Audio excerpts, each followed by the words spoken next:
college.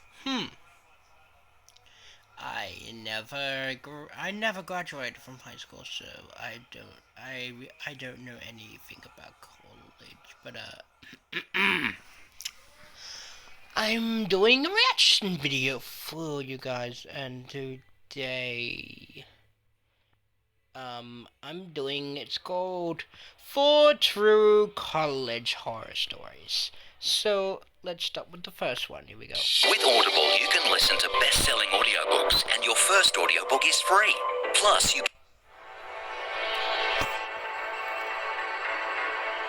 The first one is Dale Winloop.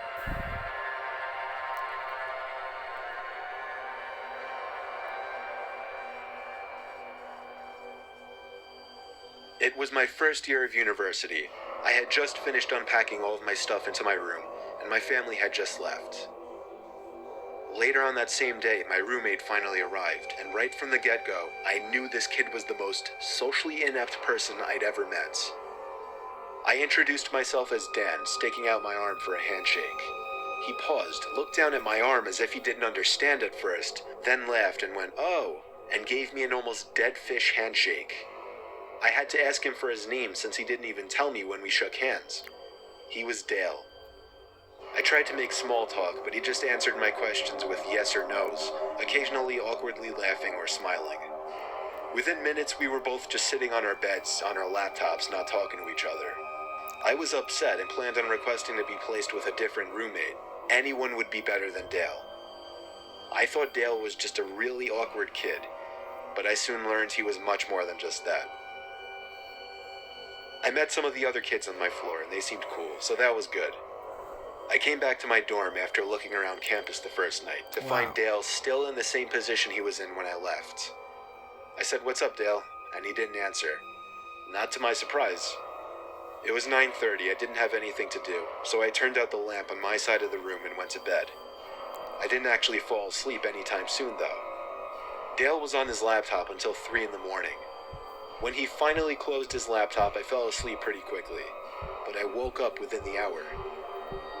The blinds to our room had been opened, and the moonlight now creeping into the room made everything visible, including Dale sitting on the side of his bed, looking at me. I sat up, rubbed my eyes, and said, "Dale, what the hell are you doing?" He whispered back, "Sorry," and laid down. The next morning, I woke up to find Dale had already gotten up.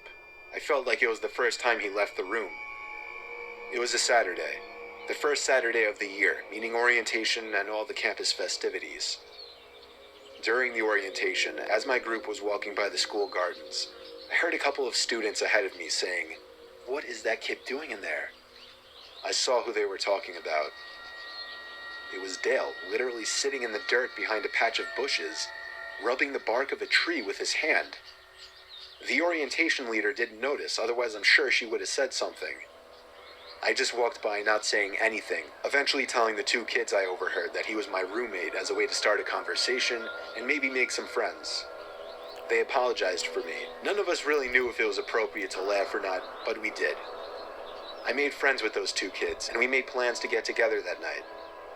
I also learned when I got back to my dorm that the school found another roommate for me. Things seemed to be turning around quickly for the better. I left the room that night to go meet up with the two kids I met, and when I got back, Dale was sitting on the desk chair facing the door. I said, "Oh, hey, what's up?" He said nothing, very matter-of-factly. I sat down on my bed and opened my laptop, and realized I forgot to lock it. I also realized that all of my emails had been opened. Emails I was pretty sure I didn't even read, and a bunch of folders of mine had been opened. Dale must have snooped through my laptop. When I asked him if he did, he responded no very loudly, half a second after I even finished my question. I could read him like a book. This creepy kid was literally going through my computer when I was out. I knew he did it, but I didn't pursue it. I was ready to go to bed, so as I went into my bed to look for my pajamas, I felt like my clothing had all been moved around as well. I knew I'd be out of there forever by tomorrow, so I didn't say anything. I woke up in the middle of the night to the sound of a zipper. I sat up and saw Dale on the ground, going through my bag. I turned the lamp on, this time confronting him about it. He played dumb, saying, "I think you have my toothbrush by mistake." It was the closest thing to wits that he'd shown up until that point. Still, I knew he was lying, and I knew something was wrong with him, so I couldn't get physical with him. The next day, I met my new roommate in the same building, and everything went well. Sunday night, after having a decent conversation with my roommate, who was no social butterfly, but was miles better than Dale, we both turned off our lights and went to bed. For the third night in a row, I woke up at some off hour of the night to a strange noise. It was a weird clicking noise. It wasn't consistent, but I'd hear it at least twice every 30 seconds.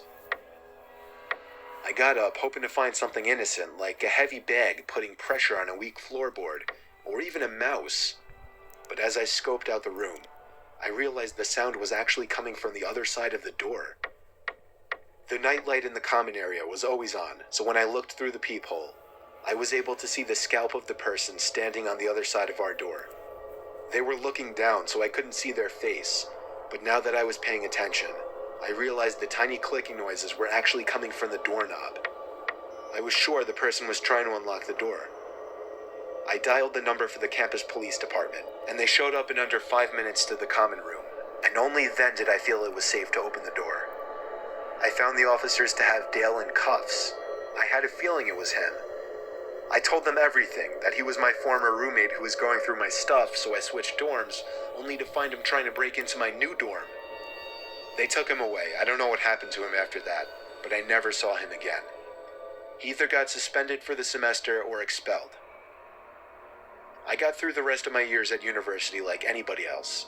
However, the nightmarish experience I had with Dale still pops up in my head every now and then. $70,000. That's how much one of my students made not long after joining.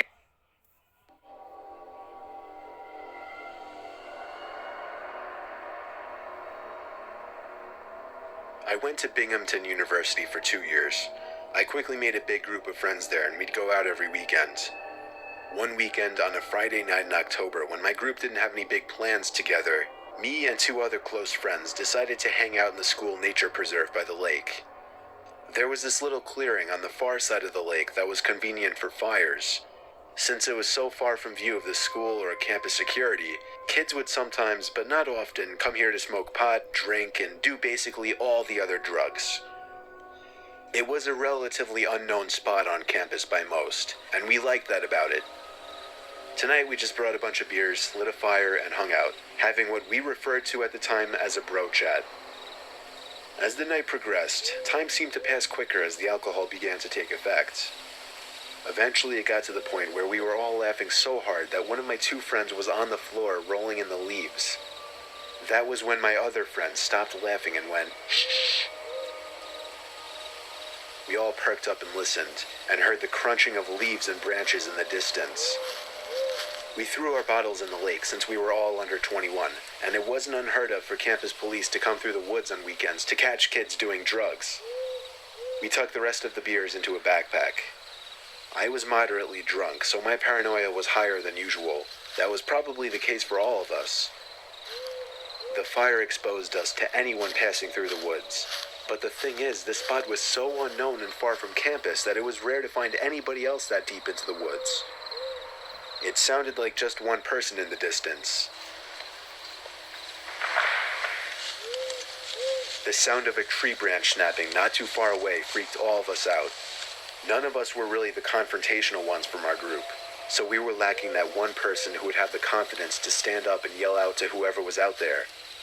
Instead, we all just sat in silence, shushing each other. We heard what seemed to be somebody or something circling us, or at least walking around in a C shape around our little campsite. It literally started to feel like we were in the movie The Blair Witch Project, because these sounds in the near distance, like cracking tree branches and leaves crunching on the ground, kept echoing over to our campsite. We laughed about it at first, but I personally soon became terrified of who or what it could be. Out of the blue, a huge thud made all 3 of us jump. At first I didn't understand, even though I saw what caused the sound. It took me a few seconds to digest the fact that a branch had been thrown into the center of our little fire site. One of my two friends took off running, while my other friend and I sat behind, looking at each other, half laughing, half concerned. I feel like we didn't know yet if this was some kind of joke or not. Then, my friend let out a scream of pain as he was struck in the face by another tree branch. I grabbed the backpack, helped my friend up off the floor, and we hauled ass back in the direction of our dorm. When we made it to the road separating the nature preserve from our dorm, we stopped to catch our breath. But whoever was out there proved to be following us when we heard footsteps coming closer to the road. We continued to run back to the dorm, and when we got back to our floor, we found our other friend in his room already. We looked out of his room window down to the woods. There was someone pacing back and forth by the woods, and every time a car passed, they would walk back into the woods. Eventually, whoever it was went back into the woods for good, to never be seen again by us. We continued our drinking session in the dorm room, and within 10 minutes, we were all laughing about it. It wasn't until the next morning that we all realized how terrifying that experience actually was. We never really went back into the woods past dark after that.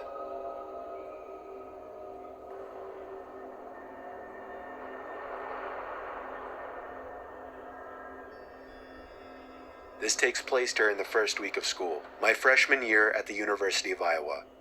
I was just starting to get comfortable with my roommate.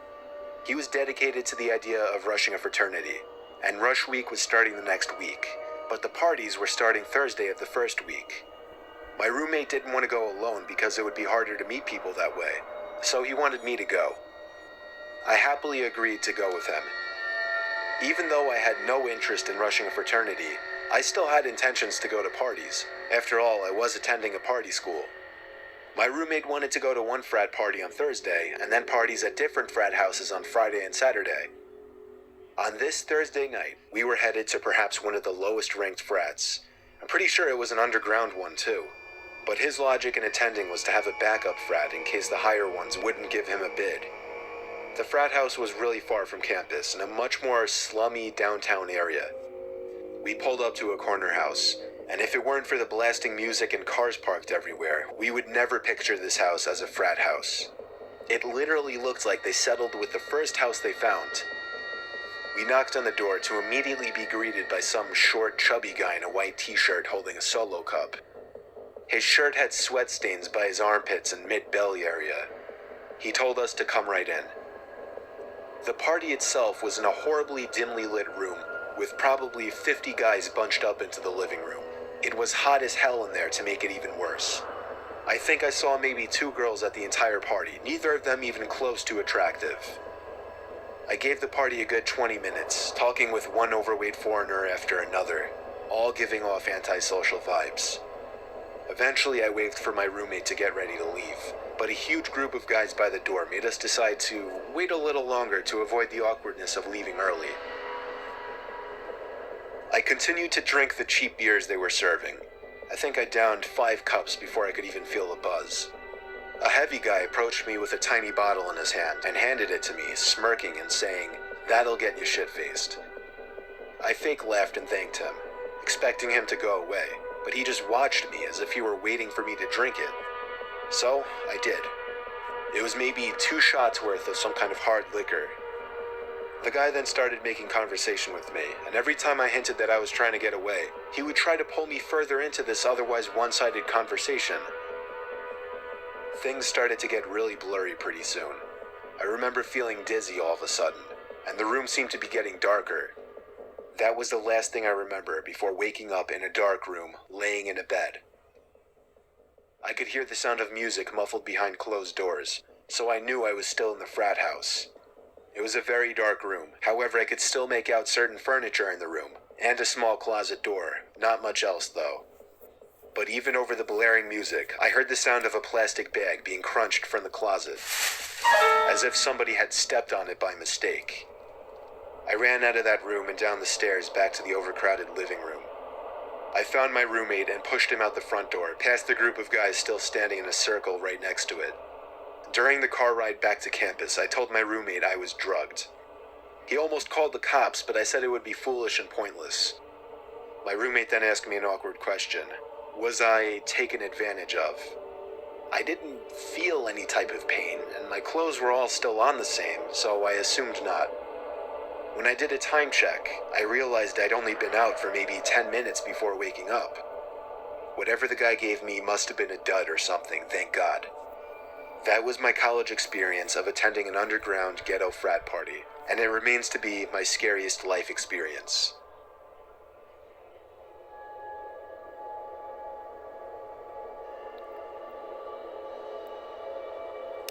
Okay, I had a single dorm my first semester of sophomore year. the last. It was in the corner of the floor, kind of secluded from the rest of the dorm rooms, since it was in its own little section.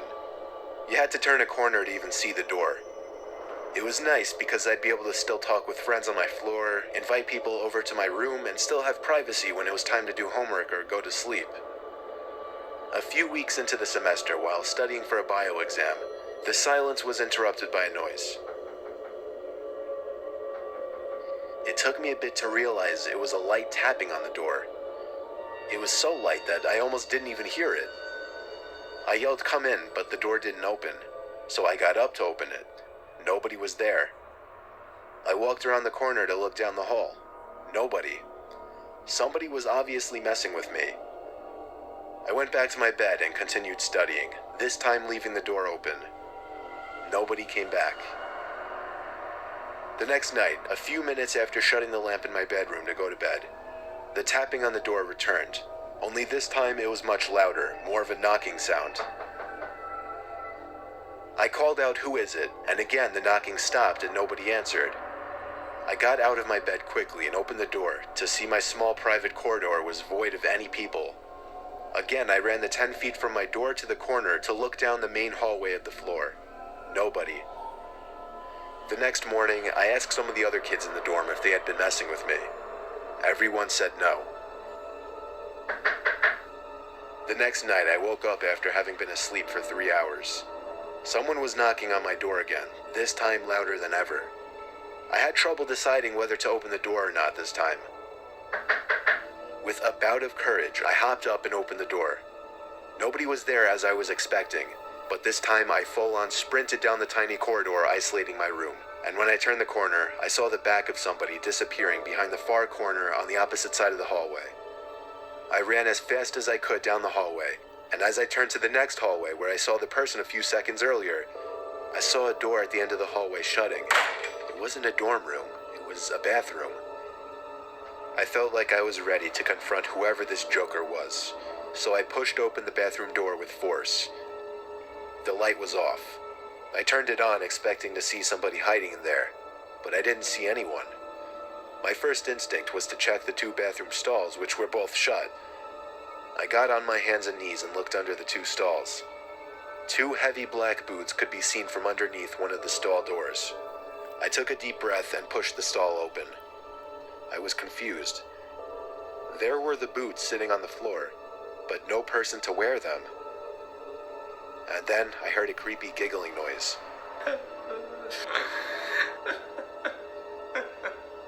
Not a feminine or childlike one. It was a kind of laughing that I could only imagine to be that of a really old crazy man. For some reason my confidence was gone and I was scared shitless. Therefore I ran back to my room and shut the door. I hopped back in my bed and started texting every friend I had. Of course everybody was asleep though. The knocking happened one more time that night. I ignored it. It went on for about 30 seconds before whoever that person was finally gave up. I spoke to everybody on my floor the next day. Nobody else heard any knocking, and everybody swore they weren't pranking me. Everybody seemed sincere. I don't know why this person chose to harass me, or who this person was. Judging by the boots and the laughing I heard, this was an older man though, and that disturbs me.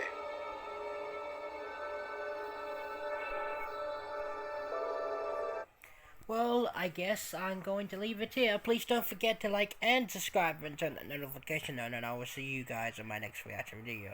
Bye!